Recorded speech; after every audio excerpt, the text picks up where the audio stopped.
Ako si Dato Sayaw Rodeno Dumogoy, IPO Chairman sa Manobo Tribal Council of Suti. Isip IPO Chairman. Ako ang economic arm sa community. No?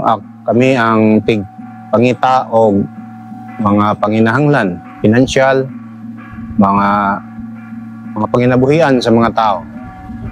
Base sa amo ang ADS-DPP, Ancestral Domain and Sustainable Development Plan, dito na mo kuhaon, dito na mo makitaan kung unsa ang mga plano nga angayan implementar sa komunidad. Labi na sa panginabuhian, mga pambalay sa mga tao, mga panginahanglan, basic needs, basic services, mga health. Example, unang-una, ang inunon niya tubig. Ang tubig sa amo adere is wala pag insakto nga inunon niya tubig. Kundi gabase lang kami sa mga baligya nga tubig. No? Naunta kami source nga naa sa ubos nga tested na yun siya pero wala pag yun siya ma-realize nga madala sa community tungod sa kawadon sa financial. Base sa amo ang ADS-DPP, kining ako gigunitan nga libro, naa dinhi ang nakasulat ang amo ang mga plano, 5 years development plan, mga priority plans naa dinhi.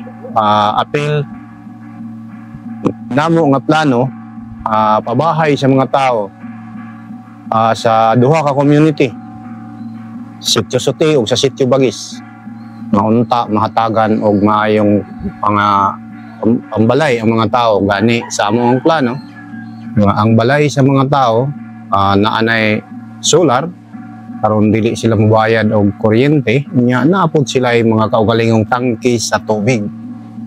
Kung mulan naapod sila magamit nga tubig para sa pambalay labi na sa panghugas, panligo o pang gamit sa comfort rooms. Unya ang amo ang usa namo ka problema nga naisulat ug amo unta nga pagandoy namo nga makabot ang pagpasiminto sa amo dalan gikan dinhi usa siya ka farm to market road na grabe kalisod kung magting ulan kay maguba ang amo ang dalan tungod kay wala mas siya nga siminto ug wala pa yung sakto nga pundo ang ato gobyerno dinhi sa Surigao Sur nga may kasuporta unya mga inisyatiba lang namo kung naay mga kontraktor labi ra sa niya sa IRQ mga kami mga graba aron nga matambakan nga mo ang karsada no unya mga panginabuhian sa pagkakaron ang amo ang income naa kami 10% nga royalty share sa Tinoyan Falls sa gross unya naay kompanya nga ni sulod bago ay si partner nga pareho ra gihapon nga ang mga tumong pagproteksyon sa kinayahan nga gitawag og CCDI Caraga Carbon Development Incorporated.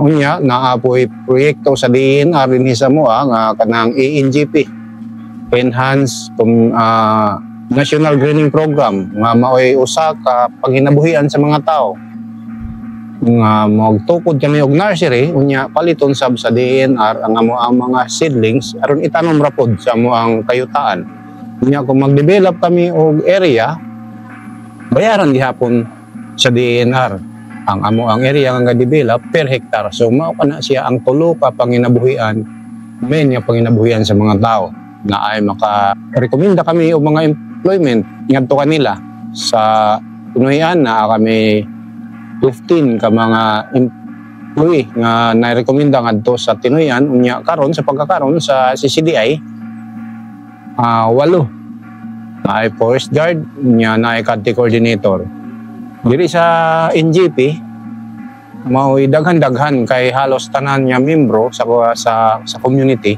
makabenepisyo labi na sa area development o sa pag-raise sa mga seedlings aron makumpleto ang amo ang governance is amo humanon na gining among tribal hall amo ang nagasto na niya ni mo abot na og mga 1.6 o 1.7 million pero mura og phase 2 pa siya no unya mura og nagkinahanglan pa og dako-dako nga kantidad para sa pag-finish paghuman ini Ang sunod is ang amo ang panginabuhian sa agroforestry nga gi-introduce sa CCDI, no, Caraga Carbon Development Incorporated, nga i-develop ang mga kaumahan sa mga tao.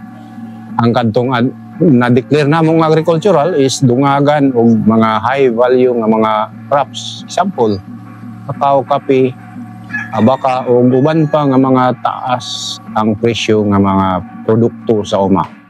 So kung aduna na dako ang amo ang mga kayutaan nga wala pa gayud ma-develop, labi na ang kanang mga agricultural na nga mga area nga giturukan og mga endemic nga mga kahoy sama sa umbrella nga mura og maglisod pagpurok ang tanom kung anaa ka na sila. So kinahanglan nga planuhan og maayo unsaon kana siya nga ma-develop ang area nga mahimong sustainable nga panginabuhian sa mga tao. So hinaot nga ang mga partners sama sa gobyerno sa Pilipinas, DENR, kumpanya sa CCDI o ang LGU sa Bislig City nga mahiusa ang mga plano kanay ang HDPP, ang CLUP o ang FLUP nga mahimong ma-harmonize ang mga plano aron nga mapalambo o maprotektahan ang kinayahan.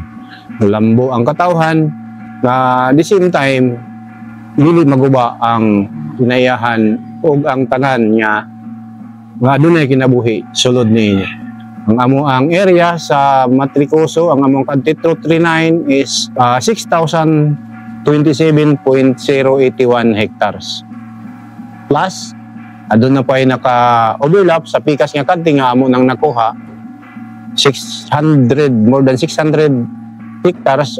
So, ang total hectare sa amo ang kanti is 6,700 plus, no? So ang kanang 6,700 plus is 20% niya na amo gi-declare nga